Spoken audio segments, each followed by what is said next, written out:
जैसे कल आया था, ये एक दो लाइन फिर से पढ़ के फिर आगे चलते हैं। कि यदि कोई उसे दूसरे की बात कहता है तो वह उसे सुनना नहीं चाहता। जैसे जिसके हृदय में भक्ति हो। आ गई है, हाँ। बोले उनको अब भगवान की चर्चा वार्ता के सिवाय और कुछ सुनना पसंद ही नहीं है। हम्म। सुनाई तो देगा, मतलब शरीर है, अभी इंद्रियां है, लेकिन उनके प्रति जैसे वो स्तब्ध हो जाएगा, उनका प्रभाव उनके ऊपर नहीं पड़ेगा।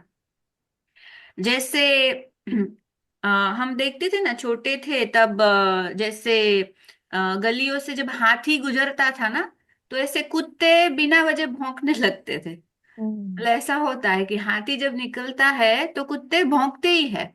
तो हाँ। हाथी को क्या फर्क पड़ता है, मतलब वो तो अपनी मस्ती में चलता है, मस्त।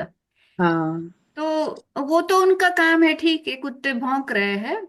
मतलब कुछ भी ऐसी निंदा स्तुति वाली बात हो या कोई भी बात हो, मतलब कोई भी संसार की वार्ता हो, यदि वो उनका अपराध कर रहा है, यानी भक्ति विरोधी भी कोई बात कर रहा है, तो फिर भी उनके प्रति वो उदासीन हो जाएगा। ये बहुत सुंदर शब्द आया कि उदासीन हो जाएगा। उदासीन माने तटस्थ हो जाएगा, मतलब इग्नोर कर देगा, उनकी बात हाँ। को इग्नोर हम्म। कर देगा और वो अपना अपना अपनी भक्ति में आगे बढ़ेगा। हम्म। यदि कहीं जबरदस्ती भी सुननी भी पड़े तो भी बोले उनका मन उनकी ओर आकर्षित नहीं होता। ना तो उनको बुरा लगता है, ना ही कोई उनसे प्रभावित होता है, कहने का तात्पर्य। अब उनको कोई फर्क ही नहीं पड़ता है, उनसे ऊपर उठ गया। तो बोले अब उनसे आकर्षित नहीं होता मन। इसीलिए तो कहा कि अब रामकृष्ण परमहंस वही कहते हैं कि पहले भगवत प्राप्ति कर लो, फिर रहो बोले खूब संसार में।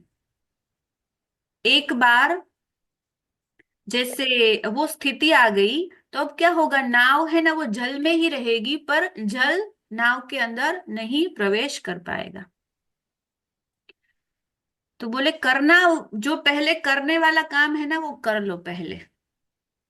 जीवन का जो परम उद्देश्य है वो पहले कर लो, पहले वो कर लो। सर्वधर्म परित्यज्य, बोले सब बाकी का सब काम होते रहेगा, पहले जो करना है, लाख काम छोड़ करके भजन करना है, तो पहले वो कर लो, फिर रहो संसार में। फिर कोई बाधा नहीं, फिर कोई भी बाधा नहीं। जैसे एक दो बार हमने पहले भी उदाहरण देखा है शायद कि जो चना होता है ना, मतलब उनको अच्छे से भून लो ना आप, है ना, मतलब वो पक जाए अच्छे से, फिर उनमें कोई फलने की, कुछ उगने, मतलब संभावना नहीं रह जाती। जब बीज अच्छे से भून जाए, हाँ, तो क्या होगा, पक गया। अब अंकुरण होगा, कुछ भी अंकुरण नहीं होगा। तो बोले फिर रहो संसार में, फिर कोई बाधा नहीं, कोई भी बाधा नहीं। अब उसका मन इधर उधर जाएगा ही नहीं, आकर्षित होगा ही नहीं, क्योंकि पक्की हो गई ना, भक्ति दृढ़ हो गई। अब दृढ़ हो गई है, अब वो कच्चा नहीं है, अब वो पक गया, पक गया। तो सुंदर उदाहरण आगे कहते हैं कि शिव जी की अनन्योपासिका पार्वती जी को सप्त ऋषियों ने महादेव जी के अनेक दोष बतलाकर उनसे मन हटाने और बोले सर्वगुण संपन्न भगवान विष्णु में मन लगाने को कहा। हाँ। पार्वती जी तप कर रही थी ना, तब हमने पूरा प्रसंग देखा कि महादेव ने ही भेजा, जैसे भगवान परीक्षा लेने भेजते हैं ना, हाँ।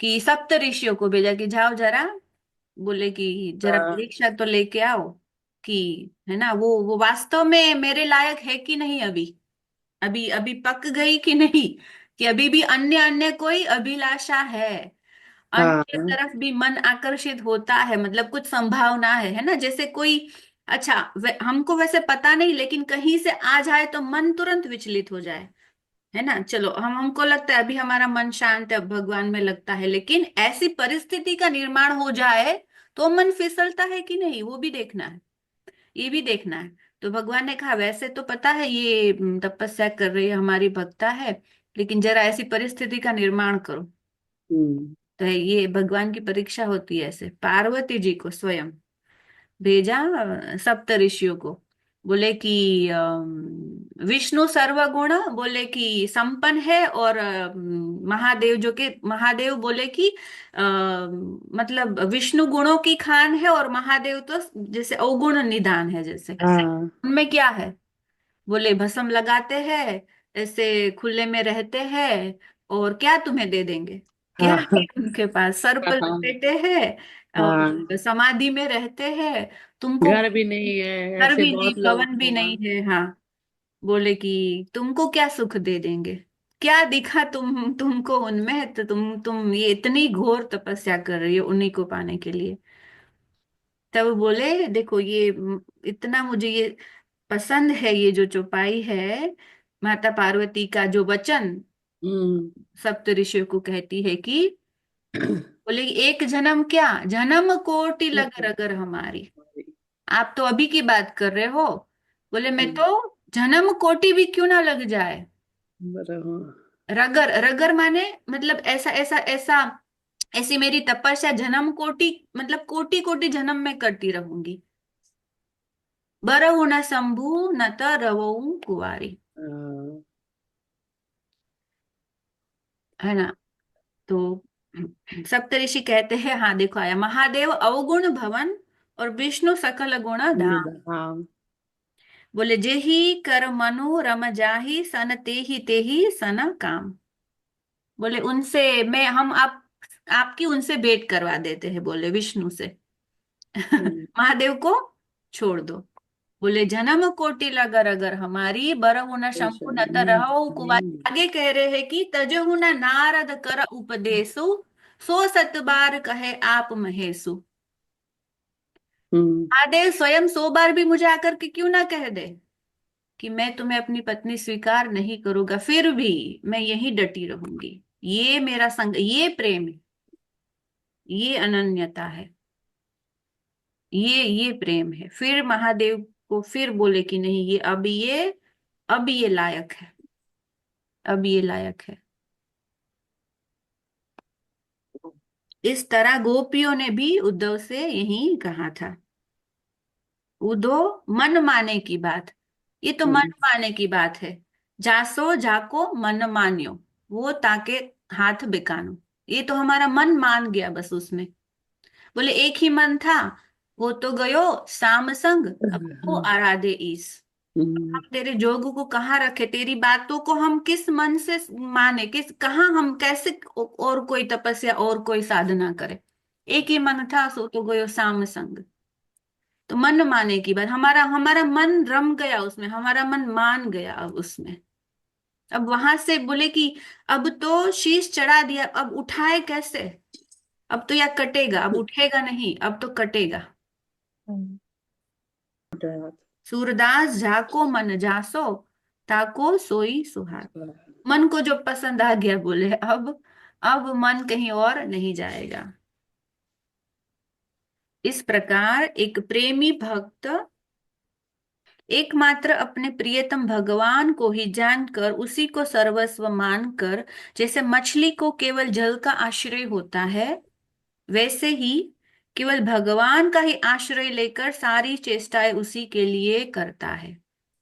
कहा ना, अन्याश्रय त्यागना है, भगवान का ही आश्रय, संसार का नहीं। कामना संसार की है, फिर भी आश्रय भगवान का। चलो कामना, कल हमने इसी बात पे चिंतन किया कि कामना भी है अगर यदि कोई, फिर हाँ। भी कहना भगवान से, पूरी करेंगे तो वो ही करेंगे। संसार की कोई सामर्थ्य नहीं है, आश्रय उन्हीं का। एक भरोसो एक बल, एक आस आशा विश्वास, विश्वास। एक राम राम घनश्याम हित घनश्याम हित जाति चातक तुलसीदास। तुलसीदास। जैसे चातक है ना, वो स्वाति नक्षत्र के मेघ के बूंद की ही आस में रहता है, हम्म, उसी का जल पीता, नहीं तो मर जाएगा। पर और कहीं पे उनका वो आश्रित नहीं होगा। वो उनकी टेक है ऐसी, टेक माने ऐसा विश्वास है, ऐसा भरोसा है। एक टेक, एक टेक। चातक की टेक की भांति केवल भगवान में ही चित्त लगाए, संपूर्ण रूप से उसी पर निर्भर करता हुआ उसके लिए शरीर धारण करता है। भगत की बात है।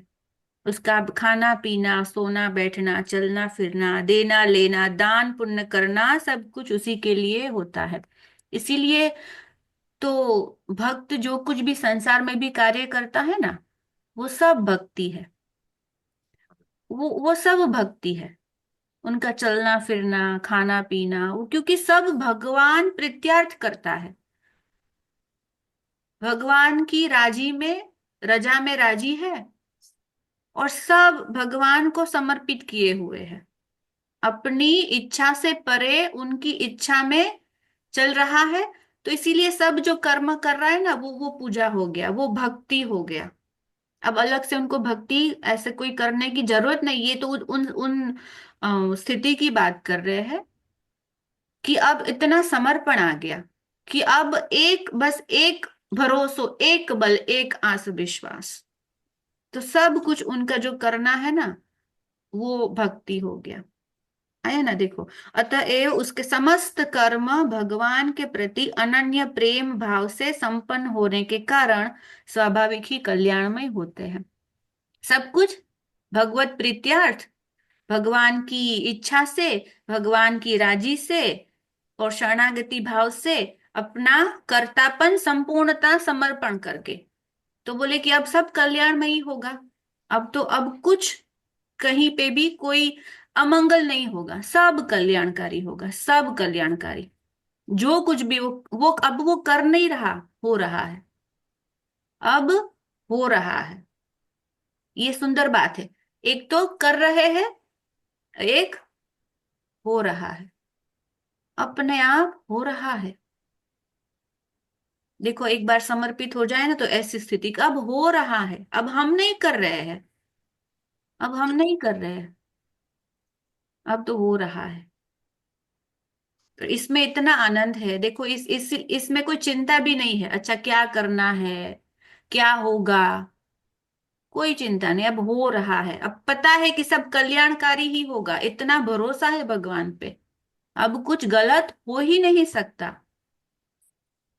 तो कितनी कितनी शांति वाली वो स्थिति, कितना मन शांत हो जाएगा। नहीं तो हलचल, मन में हलचल, हलचल। अब सौंप दिया भगवान को, तेरे भाने सब मीठा लागे। अब तो हो रहा है, अब हो रहा है। और देखो, कल्याणकारी हो रहा है, मंगल हो रहा है, हमारा और सबका, आसपास लोगों का भी कल्याण हो रहा है, हमारा भी।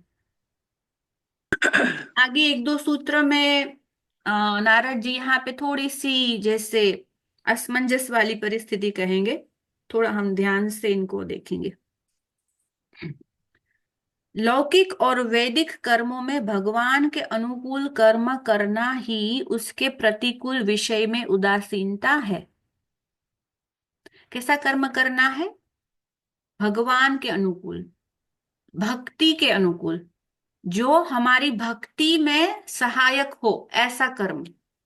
वो चाहे लौकिक हो, यानी घर परिवार है ना, जैसे जो कुछ भी हम करते हैं, अपना अपना लौकिक धर्म निभाते हैं, शादी ब्याह करना, बच्चा है, कुछ भी व्यवसाय करते हैं, खाते पीते, मकान बनाना, गाड़ियां खरीद, जो भी लौकिक है, लौकिक हमारा जो जो कर्म है। और वैदिक माने ये पाठ पूजा, दान दक्षिणा, व्रत जप तप अनुष्ठान, हम्म। ये सब। लौकिक और वैदिक कौन सा करना है? बोले कि जो भक्ति के अनुकूल हो, भगवान के अनुकूल हो। देखो यहाँ पे, और आगे एक बात आएगी, फिर बाद में हम देखेंगे। तो बोले वही कार्य करना है जो हमारी भक्ति को वर्धन करने वाला हो। यानी तो क्या हो गया? ऑटोमेटिक प्रतिकूल का निषेध हो गया, है ना। जब हम अनुकूल कार्य करते हैं तो प्रतिकूल तो अपने आप ही नहीं होगा हमसे, क्योंकि हर हम्म। हमेश अनुकूल होने की कोशिश करते हैं, जो हमारी भक्ति को ऊपर उठाए, ना कि नीचे गिराए।